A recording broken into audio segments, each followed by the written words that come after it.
al mediodía Muchas con gracias. Mariotti y compañía. ¿Cómo andamos? ¿Cómo anda la salud? ¿Cómo anda la familia? ¿Todo bien? Gracias a Dios, excelentemente bien. Espero que ustedes también allá en cabina. Así es, amén, gracias. Ana, tú eres licenciada en educación inicial, Así es.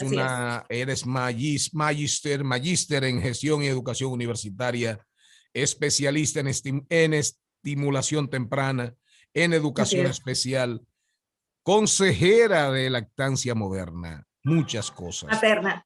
Materna, oye, ¿de qué Sí, moderna? así es. Es que tengo la vacuna moderna en la cabeza. Esa es la que tú te quieres poner. No, ya yo me puse la Sinovac. Ya te pusiste. Sí, ya yo me puse la primera dosis de la China. Pero entonces tú sí no vas. No, yo sí voy. Mira, Ana. ¿Usted va o viene? Sí, no, voy. ¿Qué? Vamos a explicar el concepto. Niños con capacidades distintas. Todo el mundo tiene capacidades distintas, pienso yo. Vamos a Así explicar eso. es. Sí, empecemos por ahí. Es muy bueno tomar esto en cuenta. Lo que pasa es que antes se le llamaba a nuestros niños con capacidades diferentes o distintas, niños con problemas o niños especiales. Y la verdad es que finalmente todos terminamos siendo especiales porque todos aprendemos de manera distinta, todos tenemos una área donde tenemos mayor dominio y todos tenemos una área de debilidad. Entonces, es lo mismo, pero con un concepto nuevo que sea menos denigrante, un poquito más inclusivo, donde nos haga sentir que no tenemos a una persona con una discapacidad necesariamente, sino que simplemente tiene una diferencia en su manera de aprender o de poner en práctica lo aprendido. ¿Preguntas? Sí.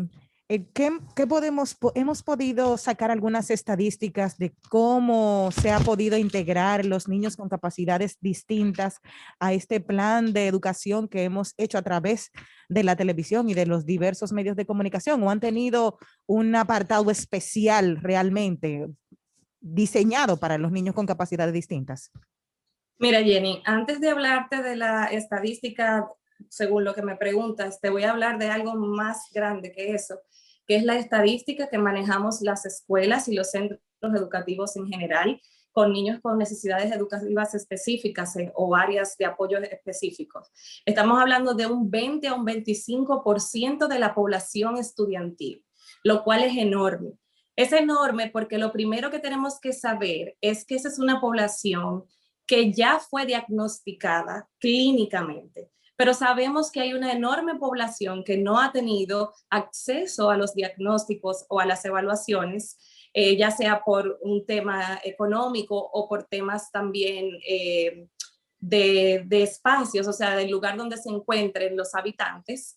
Y también hay una población de niños que todavía los padres no sacan a los centros educativos tradicionales, digamos, por miedos, porque todavía hay mucho tabú, hay muchas cábalas, hay mucha vergüenza, hay mucha desinformación. Entonces, comenzando por ahí, tenemos una muy amplia gama de niños con necesidades específicas de apoyos educativos, que en psicología se llaman NEAE por sus siglas. Necesidades educativas de apoyos específicos, necesitan un apoyo específico en un área de la educación. Entonces, ahora respondiendo tu pregunta, nosotros como educadores, hablo del sistema en general, sentimos que nos quedamos cortos. Inclusive a esta parte de la educación especial o la educación diferenciada, como también se le llama, le hemos llamado el sector olvidado. ¿Por qué? Porque realmente no se diseñó un plan en inicio para que estos niños fueran tomados en cuenta. Lo primero es que en el plan inicial de volver a las aulas en noviembre nunca se habló de niños con necesidades educativas de apoyo específico. Nunca. Hasta que los centros empezamos a decir, óyeme, pero tengo 30 niños, tengo 40, tengo 50, y los mismos padres empezaron a decir, ¿y cuál es el plan para nosotros? Porque obviamente, y no es nada nuevo para nadie, sabemos que la mayoría de los niños que tienen un diagnóstico, una discapacidad, un problema de aprendizaje, dislexia, discalculia, dislalia, que todos esos están entrelazados en los problemas de aprendizaje. Lo primero que se prohibía hace un año eran las pantallas. Las pantallas inciden negativamente en el aprendizaje de los niños, pero también inciden negativamente en la parte conductual del niño.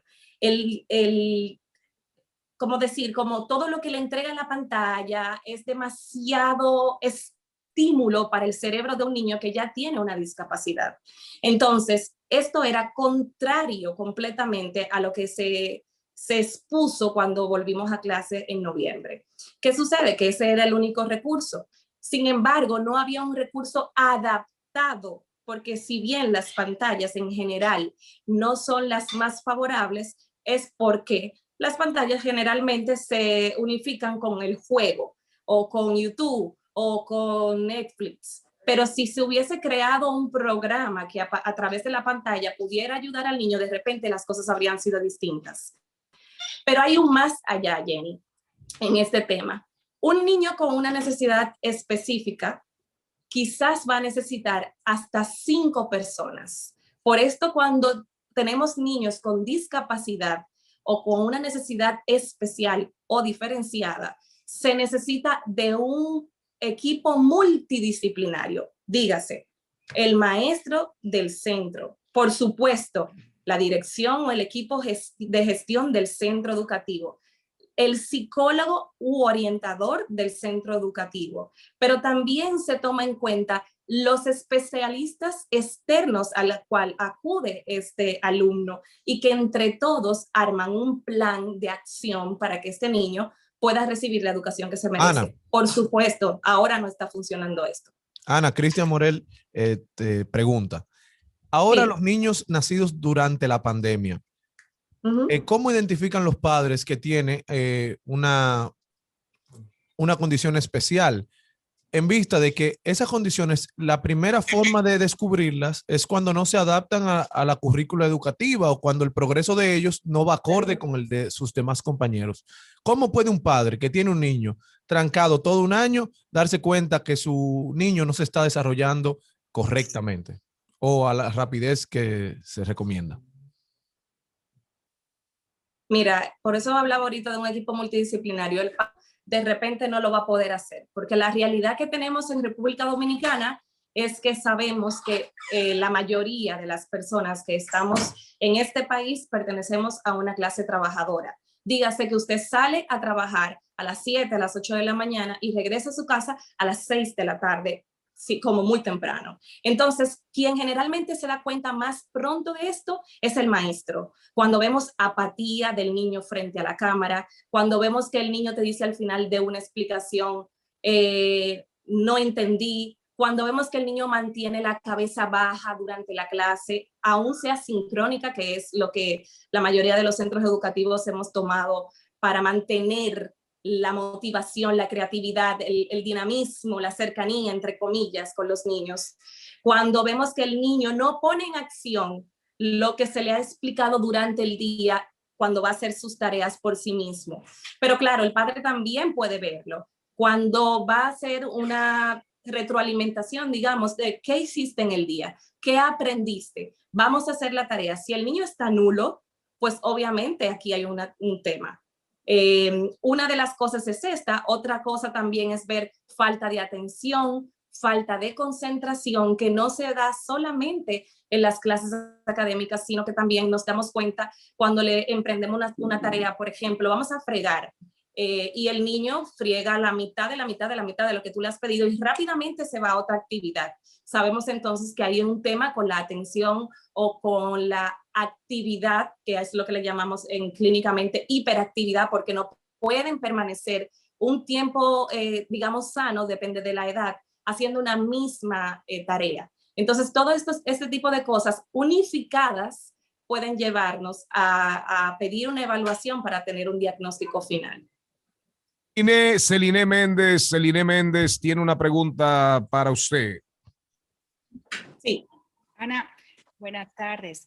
Dijiste ahorita algo que me quedé en el aire hablaste de dislexia, pero hablaste también de otras ¿Qué dijiste, por favor? Si lo puedes repetir. Mi pregunta es, ¿qué son los otros trastornos que hablaste? Porque honestamente lo desconozco y me imagino que como yo debemos ver algunas otras personas. Bueno, mira, Celine, la verdad que los trastornos del aprendizaje son cientos, muchísimos, y lamentablemente y dolorosamente con el tiempo hemos ido descubriendo más. Cada vez hay más situaciones especiales, cada vez hay diagnósticos menos conocidos. De hecho, en nuestro país tenemos fundaciones que se están dedicando a los que ellos llaman enfermedades raras, porque eran desconocidas hace 1 año, 2 años. Actualmente no tenemos, en el centro donde laboro, soy directora educativa de un centro privado, yo tengo un caso de una niña que es la única registrada con un síndrome en todo el país. Entonces estas cosas están saliendo. Yo mencioné dislexia, que es una afección que tiene una gran parte de la población para poder llevar el proceso de lectoescritura. Los niños suelen, digamos que cambiar o confundir letras que se parecen en la escritura, por ejemplo, la P y la Q, o no pueden mencionar la R, por lo cual no pueden leer, no te dicen paro, sino palo, y ese tipo de cosas. Y esto puede alargarse hasta un nivel muy, muy alto en cuanto a grado se refiere. Esa es la dislexia. La discalculia es lo mismo, pero pasado a números. El 6, el 9. Confunden y por supuesto entonces si tú sumas 6 más 6 en vez de 6 más 9, vas a tener un total diferente y vas a tener un resultado distinto que no va a estar correcto. Entonces, esto es también una afección del aprendizaje, es muy común, pasa muchísimo con nuestros estudiantes, sobre todo aquí en Latinoamérica, que sabemos lamentablemente que tenemos un nivel educativo bajo. Otros factores también inciden. Y la dislalia es lo que nosotros conocemos como gaguear. Ustedes no sé si saben, si todos son padres, pero la mayoría de nuestros niños pasan por una etapa donde empiezan, mamá, dame. Entonces, si esto no es corregido a tiempo, muchas veces se va solito, es parte del desarrollo neuronal del niño normal, pero a veces sí necesita un apoyo extra de un terapeuta del habla, porque sabemos que como leemos, hablamos. Entonces, asimismo, si tenemos una afección del habla en nuestra comunicación verbal, cuando tengamos que leer un texto, vamos a tener también interrupciones.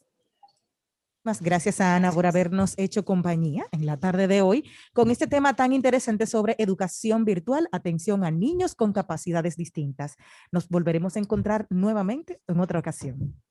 Claro que sí, gracias.